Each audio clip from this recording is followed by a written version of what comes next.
नमस्कार मित्रांनो, तू ही रे माझा मितवा या मालिकेच्या आजच्या भागामध्ये आता ईश्वरी ही तिला लग्नाबद्दल विचारलं आहे, त्यामुळे जराशी गांगरलेली असते आणि म्हणते की तुम्ही मला राकेशजींबद्दल लग्नासाठी विचारताय, पण तेव्हा मग आता लगेच सुप्रिया आणि जयू दोघी बघतच राहतात. त्यावर जयू म्हणते की काय गं इशू, पण काय येता मध्येच? तेव्हा मग ती म्हणते की हो, तुम्ही मला विचारताय, पण बाबा आई, मी कधीही राकेशजींबरोबर त्या अर्थाने त्यांच्याकडे कधी बघितलंच नव्हतं. म्हणजे राकेशजींबरोबर लग्नाचा विचार कधी माझ्या डोक्यातच येऊन गेला नाही. असं बोलल्याबरोबर ते दोघंही बघत राहतात. ईश्वरी म्हणते की बाबा, कसं आहे ना, आजपर्यंत त्यांच्याशी मी बऱ्याच वेळा बोलले, परंतु त्या नजरेने म्हणजेच नवऱ्याच्या नजरेने कधीही मी त्यांच्याकडे बघितलं नव्हतं.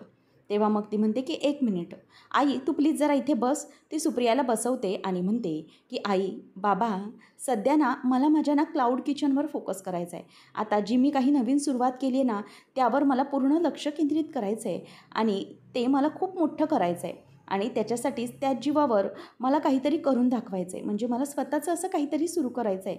त्यामुळे माझी ही सगळी धडपड सुरू आहे. त्यावर बाबा म्हणतात की हो इशू बाळा, काहीच हरकत नाही आहे. आम्ही फक्त तुला विचारलं आहे, त्या बाबतीत काय करायचं आहे हा सर्वस्वी निर्णय तुझाच असणार आहे. त्यामुळे तुला काय करायचं आहे काय नाही या बाबतीत कुठल्याही प्रकारचा आम्ही तुझ्यावर म्हणजेच बोज नाही टाकत आहोत. तुला विचार करायचा आहे तेवढा वेळ घेऊन विचार कर, हरकत नाही, असं दोघंही म्हणतात. सुप्रिया पण म्हणते की हो अगदी बरोबर आहे इशू, तू वेळ घे आणि मग ठरव, या बाबतीत काहीच घाई नाही आहे, असं ते दोघंजणही म्हणतात. तेव्हा मग आता ईश्वरी म्हणायला लागते की हो आई बाबा, मला माहिती आहे तुम्ही प्रत्येक वेळेला मला विचार करायला वेळ दिला आहात. प्रत्येक वेळेला तुम्ही तुमच्या मनाचं नाही केलं, मलाही विचार करायला वेळ दिला त्यावेळेला, आणि आत्ताही तुम्ही तेच करताय. तुम्हाला माहिती आहे आई बाबा, तुम्ही माझ्यासाठी खूप काही केलेलं आहे. जेव्हा माझे जन्मदाते आईवडील मला सोडून गेले, तेव्हा तुम्ही मला आधार दिलात. तुम्ही मला आईवडिलांचं प्रेम दिलंत. तुम्ही मला मुलगी म्हणून फक्त घरी आणून नाही बसवलं किंवा मला फक्त खेळणी, पुस्तकं, कपडे इतकंच दिलेलं नाही आहे, तर त्याच्या पलीकडेही जाऊन तुम्ही माझ्यासाठी खूप काही केले आहे. मला अगदी मनापासून या घरात तुम्ही स्वीकारलंत. तुमची मुलगी म्हणून मला सगळ्या गोष्टी तुम्ही केल्यात. तुम्ही जपलं आहे मला. प्रत्येक वेळेला माझ्या मनाचा विचार करूनच वागलेला आहात. आणि मी एवढं सांगू शकते की तुम्ही फक्त मला एक जबाबदारी म्हणून नाही सांभाळलं, तर तुम्ही तुमच्या नमुताईला तितकं प्रेम दिलं, तितकंच मला देखील प्रेम दिले आणि कित्येक त्याच्यापेक्षा जास्त पटीनेही दिलं असेल, असं मला वाटतं. त्यामुळे आई बाबा, तुम्ही माझ्यासाठी खरंच खूप काही केलं आहे आणि ते मी सांगणंही खूप कठीण आहे. तुम्ही जे जे माझ्यासाठी केलं आहे ते खूप अगदी मनापासून केलेलं आहे. आणि ना, जेव्हापासून मी या घरात आली तेव्हापासून मला या घरावर बोज असल्यासारखं कधीही वाटलेलं नाही. प्रत्येक वेळेला मी तुमचीच मुलगी आहे असंच मला जाणवत होतं. कदाचित माझे आईबाबा इथे नाहीत, परंतु त्यांनी माझ्यावर जितकं आणि जेवढं प्रेम केलं असतं ना, तेवढं प्रेम तुम्ही मला दोघांनी दिलेलं आहे. कधीही मला कुठल्याही गोष्टीची कमी नाही दिलीत. प्रत्येक वेळेला माझ्या मनाचा विचारच केलात. आणि हो, सगळ्यात महत्त्वाचं म्हणजे मला जे काही करायचं आहे ते करण्याची आझादी तुम्ही मला दिलीत. प्रत्येक क्षणाला जपलं आहे मला तुम्ही. त्यामुळे मला खरंच तुमच्याबद्दल खूप बरं वाटतं आणि आदर वाटतो. आणि मला इतकंही समजतं की तुम्ही जे काही कराल ना, ते अगदी विचार करून कराल. आणि कोणी कोणी इतकं कोणासाठी करत नसतं जितकं तुम्ही माझ्यासाठी केलं आहे. म्हणून आई बाबा, खरंच मला तुमच्याबद्दल खूप वाटतं. तुम्ही जो काही निर्णय घेता तो प्रत्येक क्षणी माझ्यासाठी घेत आलात, तो योग्यच होता. आणि आताही तुम्ही जो काही निर्णय केला आहे तोही तुम्ही माझ्यावर लादत नाही आहात. उलट मला विचार करण्यासाठी वेळ देताय. मला सांगताय की तू पूर्णपणे वेळ घे आणि मग नंतर सांग. हे असं कोणी प्रत्येक वेळेला नाही करत ना, जे तुम्ही प्रत्येक वेळेला माझ्यासोबत करत असता. कुठल्याही प्रकारचा टेन्शन मला तुम्ही दिलेलं नाही आहे. आत्तापर्यंत माझ्या मनाचा विचार करूनच तुम्ही करत आले आहात. तेव्हा सुप्रिया म्हणते की हो बाळा, पण आता तू त्याचाही विचार करू नकोस. तुला जे हवं आहे ना ते करूया आपण. म्हणजे आम्ही तुझ्यावर राकेशजींबद्दल लग्नाचा कुठल्याही प्रकारचा फोर्स नाही करत आहे. तुला जेव्हा वाटेल, जसं वाटेल तेव्हा तू विचार कर आणि मग काही तू योग्य निर्णय घे आणि मग कळव आम्हाला. त्याप्रमाणे आपण करूया. हा बाळा, असं म्हणून आता सुप्रिया तिला शांत करते आणि इशूच्या मनात जे काही विचारांचं वादळ उठलेलं असतं त्याला ती जरा शांत करते. मग आता ईश्वरी ही 2 मिनटं शांत बसते, स्वतःचे डोळे पुसते आणि संजयकडे बघतच म्हणते की बाबा, तुम्ही आईबाबांनी जो माझ्यासाठी काही फैसला घेतला आहे. तेव्हा ते दोघंजणही अगदी गप्प बसतात आणि ईश्वरी पुढच्या सेकंदाला म्हणते की तुम्ही जो काही माझ्याबद्दल फैसला घेतला आहे तो मला मान्य आहे. आता हे ऐकल्यानंतर संजय आणि सुप्रिया दोघांचेही डोळे अगदी चमकून उठतात की ईश्वरीने कोणताही विचार न करता राकेशसोबत लग्नाला होकार दिला. त्यावर आता नम्रता बघतच राहते की ईश्वरी हे काय करते, म्हणजे तिच्या मनात अर्णव आहे हे तिला कळत का नाही आहे असं तिला वाटत असतं. ईश्वरी आता म्हणते की आई बाबा, तुम्ही आत्तापर्यंत माझ्यासाठी जो काही फैसला घेतला आहे तो प्रत्येक वेळेसला हा योग्यच आहे आणि त्यामुळे आत्ताही मला असंच वाटतं आहे की तुम्ही हा जो काही निर्णय घेतला आहे तो माझ्यासाठी मान्यच आहे. मग नम्रता म्हणते की अगं इशू, असं पटकन तू होकार का देतेयस? थोडा वेळ घे विचार करायला आणि त्यानंतर मग निर्णय घे. असा पटकन कोणताही निर्णय घेऊन चालत नाही आणि हा लग्नाचा निर्णय आहे. त्यामुळे आता ईश्वरी म्हणते की नमुताई, वेळ घेण्याचा काही सवालच येत नाही. मला माहिती आहे आई बाबा जे काही माझ्यासाठी विचार करतील ते योग्यच असेल आणि राकेशजी हे चांगलेच आहेत हे मी बघत आली आहे ना. त्यामुळे जर आईबाबांना राकेशजी माझ्यासाठी आवडलेले असतील, त्यांना जर वाटत असेल की राकेशजींसोबत मी सुखाने राहू शकते, तर मात्र मलाही त्यांचा निर्णय हा मान्य आहे. कारण किती काही झालं तरीही त्यांनी माझ्यासाठी जो काही फैसला घेतला आहे तो चुकीचा नाही आणि ते माझ्याबद्दल कधी चुकीचा विचारच नाही ना करू शकत. मला हे चांगलंच माहिती आहे आणि म्हणूनच त्यांचा फैसला हा मला मान्य आहे. आणि आई बाबा तुम्ही नका टेन्शन घेऊन, या गोष्टीसाठी या लग्नासाठी मी मान्यता दिलेली आहे असं ईश्वरी पटकन बोलून टाकते. परंतु नम्रताला मात्र टेन्शन आलेलं असतं की हे ईश्वरीचं काय चाललं आहे. अर्णवचा विचार ती जराही करत नाही, यामुळे तिला काळजी वाटत असते. तेवढ्यात सुप्रिया म्हणते की चला आता राकेशजींबद्दल बोललं तर राकेशजी लग्नाला होकारच देतील हे मला मान्य आहे. चला मी काहीतरी गोड आणते असं म्हणून जयू आत्या निघून जाते आणि ईश्वरी आता पटकन आईला आणि बाबांना दोघांनाही मिठी मारते आणि तिच्या मनात मात्र विचार चालूच असतात. ईश्वरी रात्री झोपलेली असताना तिच्या डोक्यामध्ये बाबांचं तेच बोलणं फिरत असतं की बाळा, तुझ्यासाठी आम्ही राकेशजींचा विचार केलेला आहे, तर आम्ही या विचारात पुढे जाऊ शकतो का? त्यानंतर राकेशबद्दलच्या सगळ्या आठवणी तिला आठवत असतात. सुरुवातीला राकेशने कशाप्रकारे गुंडांच्या तावडीतून तिच्या वडिलांना सोडवलेलं होतं आणि त्यानंतर ईश्वरीला त्याच्या प्रत्येक आठवणी आठवत असतात की कशाप्रकारे त्याने ईश्वरीला सांगितलेलं असतं की तुमच्यासाठी मी इथे मुंबईला नोकरी बघितलेली आहे, तुम्ही या. आणि मग ईश्वरीला प्रत्येक ठिकाणी त्याने जी काही मदत केली त्या सगळ्या गोष्टी एक एक ईश्वरीला आठवत असतात आणि त्यामुळे ईश्वरी जराशी अगदी म्हणजे स्तब्ध झालेली असते. त्या आठवणींनी तिला आनंद होत नसतो, उलट त्या विचारांनी तिला टेन्शनच येत असतं. आता राकेश कसा वागतो, काय आहे, या सगळ्या गोष्टी तिच्यासमोर हळूहळू येत असतात. तेवढ्यातच नमू तिथे येते आणि नम्रता ईश्वरीला बघत म्हणते की इशू, अगं कसला विचार करतेस तू? म्हणजे तुझ्या डोक्यात काहीतरी विचार सुरू आहे असंच दिसतंय. त्यावेळेला आता ईश्वरी तिच्याकडे बघते आणि म्हणते की नाही. मग त्यानंतर ती म्हणते की राकेशजींबद्दल विचार करत होतीस ना? तेव्हा आता ईश्वरी उठून बसते आणि म्हणते की हो, म्हणजे आईबाबांनी अचानक हा प्रश्न विचारला आहे ना, म्हणून खरं तर मला काही समजत नाही आहे. परंतु ठीक आहे, थोडा वेळ गेल्यानंतर होईल सगळं ठीक. आणि तसंही आईबाबांनी जो निर्णय घेतला आहे तो मान्य आहे मला, त्यामुळे कुठल्या गोष्टीचा विचारच येत नाही आता. त्यावर नमू म्हणते की हो इशू, मला ठीक आहे, परंतु ना मला एक गोष्ट कळत नाही आहे, तू असा पटकनी कसा काय त्यांना होकार देऊन टाकलास, म्हणजे राकेशजींबरोबर लग्नासाठी? मला हे जरा वेगळंच वाटतं आहे. म्हणजे मला जरा चुकीचं वाटतं आहे की तू हा असा पटकन होकार का दिलास? तेव्हा ती म्हणते की आईबाबांसाठी त्यांनी जो काही निर्णय घेतला आहे तो योग्यच घेतला असणार असा विचार करून मी पटकन होकार देऊन टाकला. तेव्हा मग आता ईश्वरीला ती विचारते की तू असा पटकन होकार देऊन टाकलास ना, त्यामुळे मला असं वाटतं आहे की राकेशजी अगोदरपासूनच तुझ्या मनात होते की काय? किंवा राकेशजींबद्दल तू अगोदरपासून विचार करत होतीस का? असं माझ्या डोक्यात एकदम येऊन गेलं. तेव्हा ती म्हणते की नाही गं, तसं नाही. राकेशजींबद्दल मी तसा कधी विचारच केला नव्हता. परंतु मला बाबांनी अचानक विचारल्यामुळे मला काहीच समजलं नाही. त्यावर आता नम्रता म्हणते की हो, मी तेच तर म्हणते आहे, हे जरा चुकीचं आहे. जरा विचार करून वेळ करून विचार घेतला असतास तर मग नक्की जरा काहीतरी बघता आलं असतं ना. हे असा पटकन निर्णय घेणं हे कधी-कधी चुकीचं ठरू शकतं, असं नम्रता तिला आता समजवत असते.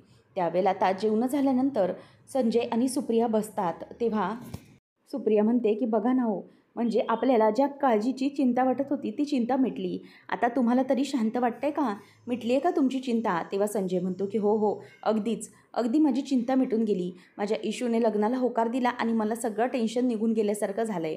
त्यावर सुप्रिया म्हणते की काय आहे ना, मला एकच गोष्ट समजते, ती म्हणजे की अचानक आपण तिला विचारल्यामुळे तिचाही जरा गोंधळ उडालाच होता. आता इशूने आपल्या दिलाय लग्नाला होकार आणि तुम्हाला माहिती आहे का, मला जयूताई कायमच सांगायच्या की आपली इशू ना कधीही आपल्या शब्दाच्या बाहेर जाणार नाही. कोणत्याही बाबतीत आपण तिच्या बाबतीत जे ठरवू तेच ती मान्य करेल आणि तेच घडलं बघा ना. पुरीने जराही विचार नाही केला हो. म्हणजे आपण फक्त तिला विचार करून दाखवला आणि तिने आपल्याला पटकन आपल्या निर्णयाला होकारच देऊन टाकला. खरंच खूप बरं वाटलं. तिचा खूप विश्वास आहे आपल्यावर. फक्त इतकंच वाटतं की हा विश्वास असाच कायम राहावा आणि राकेशजींबद्दल जे काही होईल किंवा त्यांचं लग्न होईल त्यामध्ये इशू आपली सुखी झाली पाहिजे. तेव्हा मग संजय म्हणतो की हो, नको काळजी करूस, सगळं अगदी व्यवस्थित होईल. त्यानंतर मग ईश्वरी म्हणते की मला सांगा की या बाबतीत तुम्ही राकेशजींशी कधी बोलणार आहात? म्हणजे या बाबतीत त्यांच्याशी आपण बोलून घेतलं पाहिजे ना, त्यांना काय वाटतंय किंवा ते काय ईश्वरीबद्दल विचार करतील. तेव्हा मग संजय म्हणतो की हो, त्या बाबतीत तर मला त्यांच्याशी बोलायचंच आहे. म्हणजे इशूने तर होकार दिलाय, यावर त्यांचं काय मत आहे तेही आपल्याला पाहिलं पाहिजे. आणि हो, काळजी नको करूस, मी एकदा वेळ काढून त्यांच्याशी पण बोलून घेईन. बघूया मग नक्की काय करायचं आहे ते. असं ते ठरवतात. तरी ते नम्रता ईश्वरीला म्हणत असते की इशू, मला एवढंच वाटतंय की तू हा जो काही राकेशजींबद्दल निर्णय घेतला आहेस ना, तो मला जरासा खटकला आहे. म्हणजे इशू, तू थोडा हवं तर वेळ घे आणि विचार कर. तुला खरंच असं वाटतंय का की तू तुझं अख्खं आयुष्य राकेशजींसोबत घालवू शकशील? म्हणजे तुला असं वाटतंय का ते तितके योग्य तुला वाटतायत का? हे मला जरा सांग. तेव्हा ईश्वरी म्हणते की ताई, मला खरंच मी या गोष्टींचा विचार नाही केला होता यापूर्वी. हे अचानक मला आईबाबांनी समोरून सांगितलं म्हणूनच मलाही शॉक बसला होता. परंतु मी आईबाबांचा विचार केला की ते जे काही विचार करत असतील ते बरोबर असेल ना. आणि राकेशजींचं बघायला गेलं तर आपण त्यांना अगदी चांगलंच आणि जवळून ओळखतो. खूप चांगले आहेत ते. अगदी एखाद्या व्यक्तीला, जोडीदाराला आपल्या जोडीदारामध्ये काय हवं आहे त्या सगळ्या गोष्टी त्यांच्यामध्ये आपल्याला दिसून आलेल्या आहेत. ते चांगल्या मनाचे आहेत, निर्मळ आहेत, सोज्वळ आहेत. शिवाय लोकांना मदत करायला ते नेहमी पुढेच असतात. म्हणजेच गरिबांना मदत करत असतात. घरात आपल्याला कोणाला काही त्रास झाला तरी त्यांना बघवत नाही. आपल्याला जर दुःख झालं त्याच्या दुपटीने दुःख त्यांना होत असतं कायमच. हे आपण बघत आलो आहे आणि त्यालाही त्यांचा विरोध असतो. नंतर गरिबांची मदत, बाकीच्यांना धावून जाणं, प्रत्येकाची सेवा करणं हे काही कुठला साधा व्यक्ती करू शकत नाही. ते एखादे स्पेशल व्यक्तीच करू शकतात. आणि म्हणून मला असं वाटतं आहे की राकेशजी हे खरंच चांगले आहेत आणि त्यांचा स्वभाव हा मला खरंच खूप आवडतो. त्यामुळेच मला इतकंच म्हणायचं आहे की काही झालं तरीही राकेशजींबद्दल आपण असा अविश्वास दाखवायला नको. शिवाय ते दिसायलाही बरे आहेत, त्यामुळे मला काही असं वाटत नाही आहे. आणि जर एखादी व्यक्ती बाहेरच्या लोकांचा इतका विचार करत असेल, इतकं जपत असेल, तर ती आपल्या जोडीदाराचा विचार करेलच ना. आपल्या जोडीदाराला काही दुःख वाटेल असा विचार ते करणारच नाहीत ना. म्हणूनच मला त्यांच्यावर भरोसा वाटतो की ते नक्कीच या गोष्टीत काही प्रकारचे चुकीचे वागणार नाहीत. आणि जोडीदारातल्या ज्या गोष्टी हव्यात त्या गोष्टी त्यांच्यात आहेत, इतकंच मला वाटतंय. असं बोलून ती गप्प होते. त्यावर परत तिला नम्रता विचारते की ठीक आहे इशू, तू हा सगळा विचार करतेस बरोबर. परंतु ना ईश्वरी, मला असं वाटत होतं की तू ना राकेशजींबद्दल म्हणजे असा विचार करू शकत नाही आहे. मला असं वाटतं आहे की तू ना दुसऱ्या कोणाचा तरी तुझ्या मनात विचार होता, परंतु ते तू सगळं दाबून ठेवलं आहेस. इशू, काय ना, या सगळ्या गोष्टी ठीक आहे, परंतु आपल्या गोष्टी, आपल्या ज्या वेव्ज किंवा आपल्या वेवलिन्स ज्या लोकांसोबत, ज्या व्यक्तीसोबत मॅच होतात, ती व्यक्ती ही आपल्याला आतल्या आत कळून गेलेली असते की कुठल्या व्यक्तीसोबत आपल्या या सगळ्या मनाच्या तारा जुळल्या गेल्यात आणि त्याच व्यक्तीबरोबर आपण राहायला हवं, बरोबर की नाही. म्हणजे थोडक्यात सांगायचं झालं तर इशू, आपल्याला समजलं पाहिजे की आपल्याला कुठल्या स्टेशनला उतरायचं आहे. उगीचच आपल्याला माहीत नसलेल्या स्टेशनला आपण उतरायचं नसतं. आपण जिथेच उतरायचं असतं जिथे आपलं मन आपल्याला सांगेल. आपली मनाची तार जिथे जुळली गेली आहे, जिथे आपल्या मनात विचार चालू होतो आणि ज्या व्यक्तीबद्दल आपल्याला चांगलं वाटत असतं, मनात काहीतरी फिलिंग्ज असतात, त्याच व्यक्तीबाबत आपण पुढे जायचं असतं. आणि मला असं वाटत होतं की तू तसंच करशील, परंतु तसं नाही केलं. इशू, तू हा जो काही निर्णय घेतला आहे ना, तो अजिबातच विचार करून घेतलेला नाही आहेस. तू फक्त आईबाबा म्हणतायत त्याप्रमाणे तू निर्णय घेतला आहेस. परंतु हे सगळं करण्यामागे तू जरा विचार कर. अजूनही तुझ्या हातातून वेळ गेलेली नाही आहे, त्यामुळे प्लीज जरा एकदा विचार कर. तेव्हा आता नमू जात असताना ईश्वरी हात धरते आणि म्हणते की तू अर्णव सरांबद्दल बोलती आहेस का? तेव्हा नम्रता पटकन बोलते की बघ, मी तर त्यांचं नावही घेतलं नाही, तूच त्यांचं नाव घेतलं आहेस. त्यावेळेला मग ईश्वरी म्हणते की त्यांचं म्हणायला गेलं तर खरंच त्यांचं आणि माझं काही मॅच नाही आहे ताई. अर्णव सर कुठे आहेत, मी कुठे आहेत? अगं, आमच्यात साधी मैत्री आहे आणि तशी ही पक्कीवाली पण मैत्री नाही आहे. म्हणजेच जुजबी म्हणायला जाऊ ना तेवढीच. आणि आजच बघ ना, कसे वागलेत ते माझ्याबरोबर. म्हणजे मी त्यांच्यासाठी दिवसभर कॉल करते त्यांना बोलण्यासाठी आपल्या बिझनेसविषयी, परंतु ते कॉलच उचलत नाही आहेत माझा. एकही कॉल रिसीव्ह केलेला नाही आहे. म्हणजे ना त्यांचा मूड कोणत्या क्षणाला बिघडेल, काय होईल काहीच सांगता येत नाही. म्हणजे त्यांच्याशी वागणंही ना त्यांच्या मूडनुसार असतं.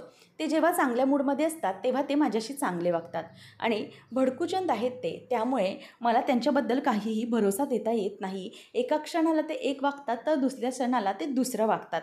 त्यामुळे त्यांच्याबद्दल काय बोलावं हे मला समजतच नाही.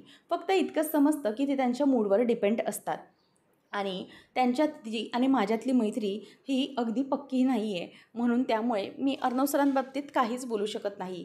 कारण ते जे काही वागतात ना ते अगदी आपल्या कल्पनेच्या पलीकडचं असतं. म्हणजे विचारही नाही करण्यासारखं. असं ती तिला बोलते आणि मग नम्रता म्हणते की बरं चला आपण झोपूया, गुड नाईट, असं ती तिला बोलते आणि ईश्वरी गप्पच बसलेली असते. नंतर सकाळी नम्रता आकाशला कॉल करून सांगते की आकाश सर, मला तुम्हाला एक महत्त्वाची गोष्ट सांगायची होती. तेव्हा तो म्हणतो की काय झालं आहे? तेव्हा ती सांगते की आपल्या ईश्वरीने राकेशजींसोबत लग्नाला होकार दिलेला आहे. हे ऐकल्यावर त्यालाही धक्काच बसतो. तो म्हणतो की व्हॉट, आय मीन हे सगळं ईश्वरी कसं करू शकते? अचानकच ती असा त्या राकेशसोबत लग्नाचा विचार कसा करू शकते? त्यावर नम्रता म्हणते की हो राकेशजी, मलाही तेवढाच धक्का बसलेला आहे. मलाही कळत नाही आहे की हे नेमकं काय आहे. आणि खरं तर अर्णव सरांना फोन करणार होते, परंतु मी त्यांना याआधी कधीही फोन केलेला नाही.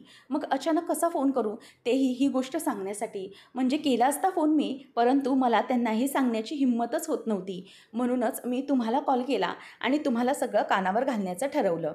तेव्हा आकाश म्हणतो की ओके ठीक आहे, मी बोलतो दादाशी, सांगतो त्याला. आणि असं म्हणून आता तोही म्हणतो की मलाही खरंच कळत नाही आहे की या बाबतीत मी काय आता रिॲक्ट करू. तो फोन ठेवून देतो आणि नम्रता सगळी खबर त्याला सांगून आतमध्ये निघून जाते. आकाशलाही आता खूप वाईट वाटलेलं असतं की ईश्वरीने असा निर्णय का घेतला आहे. तर इथे अर्णव हा ऑफिसची तयारी करत असताना आकाश येतो आणि म्हणतो की ब्रो. तेव्हा मग तो म्हणतो की काय रे, काय झालं, माझी ऑफिसची तयारी झाली की नाही हे बघण्यासाठी आला होतास का? त्यावर आकाश म्हणतो की नो.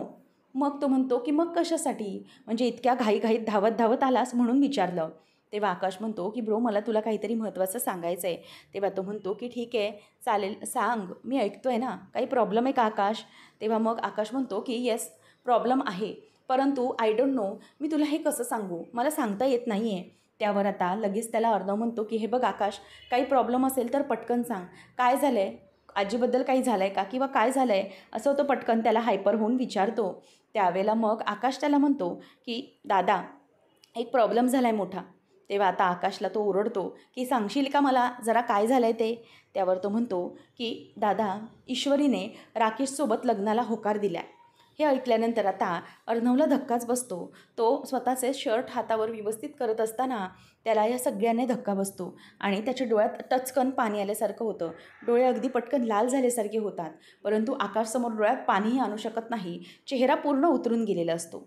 आता आकाशलाही याचं खूप वाईट वाटलेलं असतं आणि अर्णवचा जो एका क्षणात उतरलेला चेहरा त्याने आरशात बरोबर पाहिलेला असतो. आता आकाश हा अर्णवच्या खांद्यावर हात ठेवतो आणि म्हणतो की दादा मला नम्रताचा कॉल आला होता आणि तिने मला हे सगळं सांगितलं की हे सगळं घडलं आहे म्हणून. दादा मलाही नाही सगळं समजत नाही आहे, काय करू या बाबतीत काहीच विचार होत नाही आहे. त्यावेळेला तुला काही वाटत नाही आहे, काहीतरी प्लीज बोल ना, रिॲक्ट कर. तेव्हा मग आकाशला तो म्हणतो की good, great for her, say congratulations to her. तेव्हा मग आता लगेच तो म्हणतो की दादा अरे काय बोलतोस काय तू, कॉंग्रॅच्युलेशन्स कर असं म्हणतोय, हा निर्णय तुला आवडला आहे का तिचा? तेव्हा आकाशवर तो ओरडतो आणि म्हणतो की म्हणजे आवडलं आहे का, म्हणजे who the hell I my, मी कोण आहे, मी कोणी नाही आहे तिचा, फक्त नॉर्मल फ्रेंड आहे. तिच्या मनाचा मी का विचार करायचा आहे आणि तिला काय हवं आहे काय नाही हे ती ठरवेल ना. तिला लग्न करायचं आहे राकेशसोबत इज फाईन, हा तिचा निर्णय आहे, मग आपण त्यामध्ये काय बोलू शकतो ना. त्यावर आता आकाश म्हणतो की दादा तू याबद्दल काहीच बोलणार नाही आहेस का, तुला काहीच याबद्दल बोलायचं नाही आहे का? तेव्हा मग पुन्हा आकाश म्हणतो की हे बघ मी तुला आत्ताही सांगतो आहे की आपण कोणीही नाही आहोत या बाबतीत. मिस ईश्वरी म्हणजेच मिस इंदोर ही काही लहान मुलगी आहे का की तिला आपण सांगणार आणि ती ऐकणार? तिला तिच्या लाईफचा डिसिजन घेता येऊ शकतो. सो तो तिने घेतला आणि तिने विचार केला की तिला राकेशसोबत लग्न करायचं आहे. सो ती तो विचार करून आता मोकळी झाली आहे. त्यामुळे आपण त्या बाबतीत आता काहीच बोलायचं नाही आहे. जे काही आहे ते मिस इंदोरने आता ठरवून टाकलेलं आहे ना, मग ठीक आहे ना. तेव्हा मग तरीही आकाश बघतच बसतो. त्यावर अर्णव म्हणतो की हे बघ आकाश, आता तुला काय वाटतंय मी काय करावं? त्यांनी लग्नासाठी होकार दिला एकमेकांना, तर काय मी आता त्या दोघांच्या लग्नाचा हॉल बुक करू का? किंवा मेनू कार्ड ठरवू का? एक काम करूया, मेनू ठरवायचा आहे का? बघ, स्वीटमध्ये काय ठरवायचं ते मी तुला सांगतो. गुलाबजाम, रसमलाई, शिरा, नाहीतर मग आपण एक काम करूया ना, स्वीट्सचं कशाला बघायचं आहे? तसं इथे मिस इंदोर आणि तिच्या घरातले बघतीलच. आपण काय फक्त लग्नासाठी जाऊया, बघूया मिस इंदोर त्याच्याशी कसं लग्न करते ते. हेच वाटतंय ना तुला? त्यावर आता तो म्हणतो की दादा प्लीज शांत हो, यू नीड हेल्प, तू शांत हो. तेव्हा तो म्हणतो की नीड हेल्प माय फूट. मला अजिबात काही करायचं नाही आहे, मला या गोष्टीचा विचारच करायचा नाही आहे. सोड ना आकाश, फालतू ही गोष्ट, आपण आपल्या ऑफिसवर कॉन्सन्ट्रेट करूया. चल, आपल्याला उशीर होतो आहे, ऑफिसला निघायला हवं, भरपूर कामं पडलेली आहेत. हा असा फालतू विषय नाही बोलायचा आपल्याला. चल, आपल्याला जे तुम्हाला सप्लायर्सचे डिटेल दिलेले होतेस ना, त्या सगळ्या डिटेल्सबद्दल आपण बोलूया.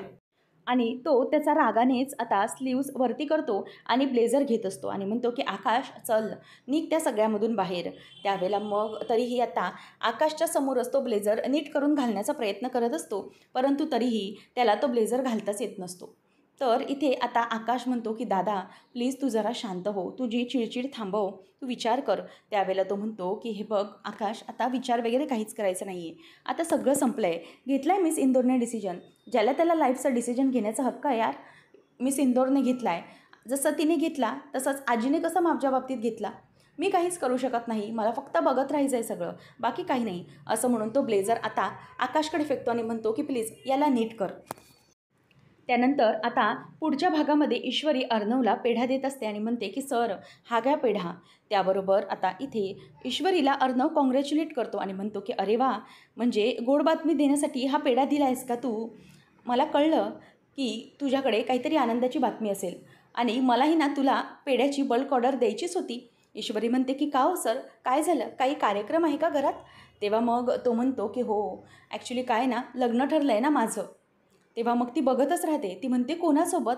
तेव्हा अर्णव सांगतो की जसं तुझं लग्न राकेशसोबत ठरलं आहे, तू लग्नाला राकेशसोबत होकार दिला आहेस, तसंच मी लावण्यासोबत लग्नाला होकार दिला आहे. असं म्हणून तो ईश्वरीलाही अभिनंदन करतो, तिच्या हातात पेढा ठेवतो आणि मग तिथून तो अगदी रागानेच निघून जातो. ईश्वरी त्याच्याकडे बघतच राहते की अर्णव सरांना झालंय तरी काय. अर्णव तिच्याकडून रागानेच निघतो आणि ईश्वरीने दिलेला जो पेढा असतो तो खात नाही. त्या पेढ्याचा हाताने चुरा करून तो खालीच टाकतो आणि समोरून अगदी निघून जातो. ईश्वरी अर्णवकडे बघतच राहिलेली असते की अर्णव सरांना काय झालंय. आता तरी ईश्वरीला त्याच्यामध्ये जे काही प्रेम आहे किंवा अर्णवला या गोष्टीचा राग का आलाय याचा विचार ईश्वरीच्या डोक्यात येईल का आणि तिचंही अर्णववर प्रेम आहे याची जाणीव तिला होईल का, हे पाहणं रंजकतेचं ठरणार आहे. अशाच मालिकांचे अपडेट्स जाणून घेण्यासाठी आजच आपल्या चॅनलला सबस्क्राईब नक्कीच करा. धन्यवाद.